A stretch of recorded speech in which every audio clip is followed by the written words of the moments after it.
Hi, it's Sunny with Area K Photos.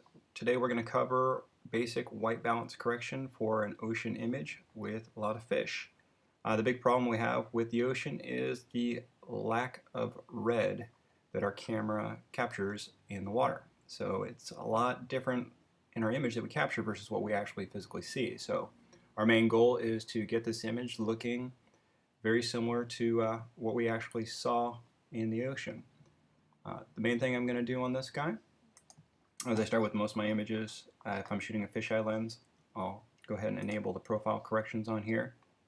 What this does is just eliminates the fisheye look to it, and I'm going to adjust this so the fish at the edges aren't all stretched out. And we have a good solid image to start. I always check remove chromatic aberration.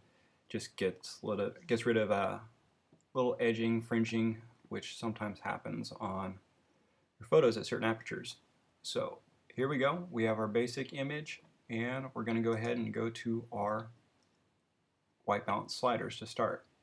So this is all going to be from basically your perspective. It may look different to you than it does to me. So this is all trying to get it to look the way you want it personally. Alright, so we have our basic white balance sliders right here. We know there's a loss of red, so what we're going to do is pull this guy over towards the magenta.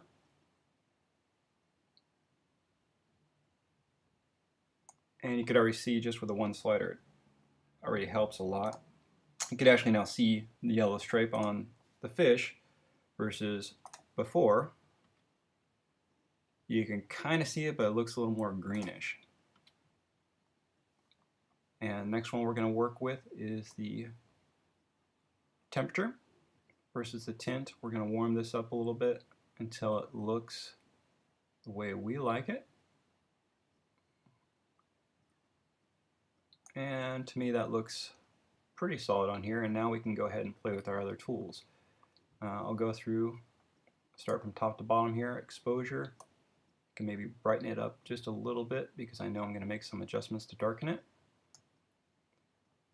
And we're going to add a little contrast to it. And we're going to go ahead and pull in our highlights so we don't have any spots that are real blown out. Now highlights, you can do as much as you want really. It's not damaging it too much. It's just filling in the white spots so they're not too white. And then we'll play with our shadows on here. Actually, all the shadows look pretty solid on here. Whites, we might brighten it up just a little bit.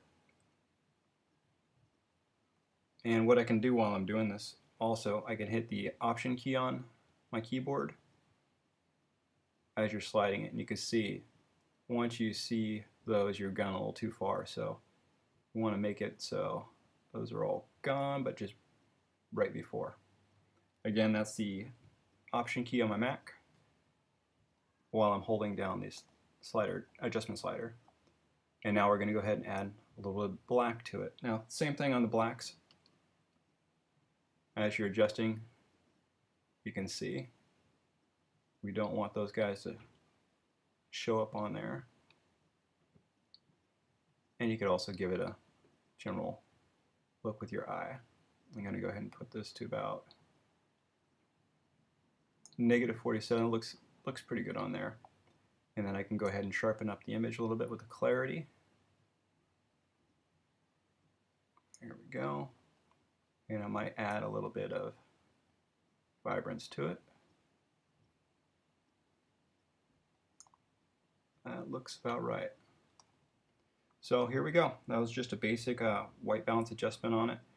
You can make more fine-tuned adjustments, like the exposure at the top looks a little hot. So I can use this tool right here.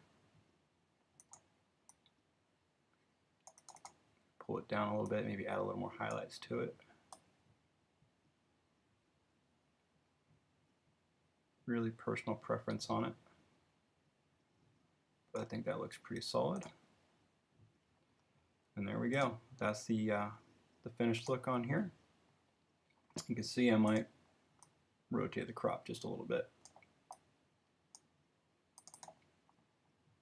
And that's a pretty solid image. You can go in and fine-tune things, but for basic white balance adjustment, which was our goal, this is it, and if you hit the little backslash key on here, you can see the before and after. Huge difference, just basic adjustments in Lightroom. You don't necessarily need to use Photoshop every single time. This is just with Lightroom. So if you found this helpful or useful, click the like. If you didn't, I don't mind thumbs down. Just let me know why so I can correct it on maybe a future episode. But that's it for today. Once again, it's Sunny with Area K Photos on Instagram and YouTube. Subscribe it if you like. Thanks a lot.